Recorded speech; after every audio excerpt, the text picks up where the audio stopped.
మండలంలోని కల్లేడి గ్రామంలో మున్నూరు కాపు కళ్యాణ మండపంలో కాంగ్రెస్ నాయకులు డేగ పోశెట్టి సహకారంతో నిర్మించిన వంటగదిని ఆర్మూర్ కాంగ్రెస్ ఇన్ఛార్జ్ వినయ్ కుమార్ రెడ్డి ప్రారంభించారు. డీసీసీబీ చైర్మన్ పోచారం భాస్కర్ రెడ్డికి హైకోర్టులో చుక్కెదురైంది. భాస్కర్ రెడ్డి వేసిన పిటిషన్ హైకోర్టు తోసిపుచ్చింది.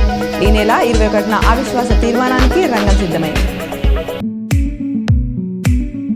తెలంగాణ రాష్ట్ర గవర్నర్గా సిపి రాధాకృష్ణ ప్రమాణ స్వీకారం చేశారు. తెలంగాణ హైకోర్టు ప్రధాన న్యాయమూర్తి అలోక్ అరాదే ఆయన చేత ప్రమాణ స్వీకారం చేయించారు. ఈ ప్రమాణ స్వీకార కార్యక్రమానికి తెలంగాణ ముఖ్యమంత్రి రేవంత్ రెడ్డి హాజరయ్యారు. ఎన్ఫోర్స్మెంట్ డైరెక్టర్ ఏకపక్షంగా నియంతృత్వంగా వ్యవహరిస్తున్న తనను అరెస్టు చేసిందని ఎమ్మెల్సీ కవిత ఆరోపించారు. నిబంధనలు చట్టాలను ఉల్లంఘించడమే కాకుండా ప్రాథమిక హక్కులను ఘోరంగా హత్య చేసిందని పేర్కొన్నారు. సాలూరు మండల కేంద్రంలోని జిల్లా పరిషత్ ప్రభుత్వ పాఠశాలలో బుధవారం బోధన్ రూరల్ ఏఎస్ఐ రవీందర్ ఆధ్వర్యంలో విద్యార్థులకు సైబర్ నేరాలపై అవగాహన కార్యక్రమాన్ని నిర్వహించారు.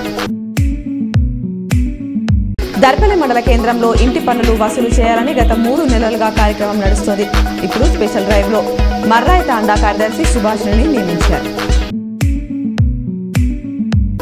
మాట్లూరు మండల భారతీయ జనతా పార్టీ శాఖ మండల అధ్యక్షులు రామావత్ సురేష్ నాయక్ ఆధ్వర్యంలో ఆర్మూర్ నియోజకవర్గం ఎమ్మెల్యే పైడి రాకేష్ రెడ్డి జన్మదిన వేడుకలు ఘనంగా నిర్వహించడం జరిగింది. ఇందల్వాయి మండల మల్లాపూర్లో శ్రీ వెంకటేశ్వర స్వామి వారి రథోత్సవం ఘనంగా నిర్వహించారు.